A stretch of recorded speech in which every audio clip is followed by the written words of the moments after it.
Olá a todas e todos. Hoje, depois de um período grande, resolvi retornar aqui no canal para poder conversar um pouquinho de algumas reflexões, alguns movimentos que temos vivido. E logo pela manhã, durante minha leitura matinal, eu estava com o livro do José Carlos de Luca, Levantar e Seguir, e me chamou muita atenção as palavras iniciais desse livro. Ele inicia o livro trazendo uma reflexão. E ele começa contando uma pequena história. Ele nos diz assim: imagine que Deus tivesse chegado até mim e me entregado duas caixas, uma caixa preta e uma caixa dourada. E ele fizesse a seguinte recomendação: que na caixa preta nós colocássemos toda a nossa tristeza, e que na caixa dourada nós pudéssemos colocar todas as nossas alegrias. E nós, então, seguíssemos ali essencialmente aquilo que foi recomendado por Deus.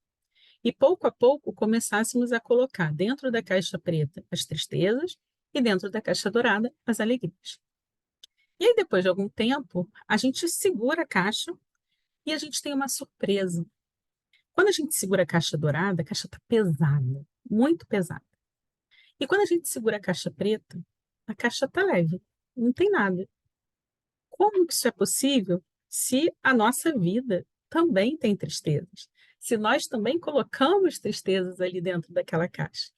E aí a gente se surpreende ao perceber que Deus nos dá uma caixa que tem um buraco no fundo, que permite que essa tristeza se vá. E aí a gente vai perguntar para Deus, questionar por que Ele nos deu uma caixa furada. E aí Deus nos responde o seguinte: a caixa dourada é para que nós possamos contar as nossas bênçãos, mas a caixa preta é para que a gente possa deixar a tristeza passar. Quando a gente traz isso para a nossa existência, a gente percebe que muitas vezes em nossas vidas vão acontecer situações que não são as situações que nós planejamos, que nós idealizamos, que nós criamos ali, pensamos para as nossas existências. Muitas vezes seremos frustrados, muitas vezes enfrentaremos perdas dolorosas, perdas em todas as esferas. Vamos vivenciar, sim, dores, vamos vivenciar, sim, sofrimentos. Entretanto, essa pequena história ilustra um pouco a ideia de como nós precisamos manter a nossa postura diante da vida.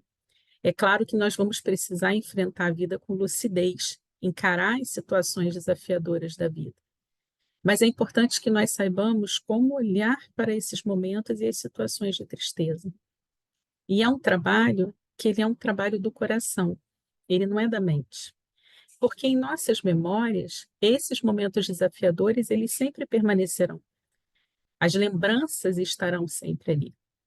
Mas no coração, a gente pode se permitir um exercício de deixar fluir, como nessa caixa, de acolher a tristeza e permitir que a tristeza vá e que fique somente a memória do aprendizado, ou da lição, ou de algo significativo daquela vivência e daquela experiência.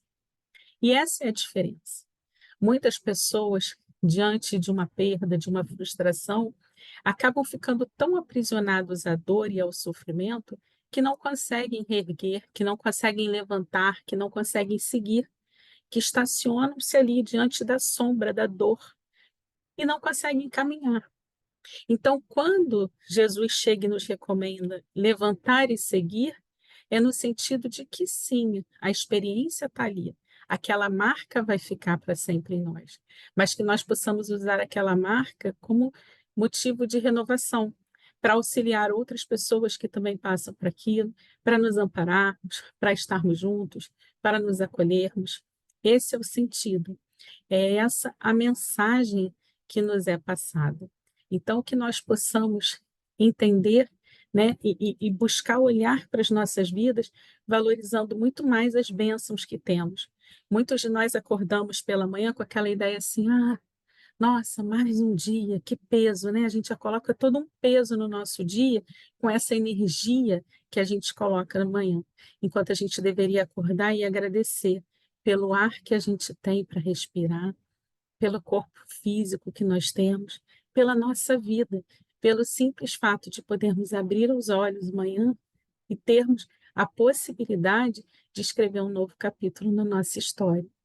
Então, que a gente possa mais agradecer do que lamentar e buscar encontrar em nossas vidas algo que nos dê sentido, significado e buscar sermos a cada dia um pouco melhores, não para os outros, mas por nós mesmos.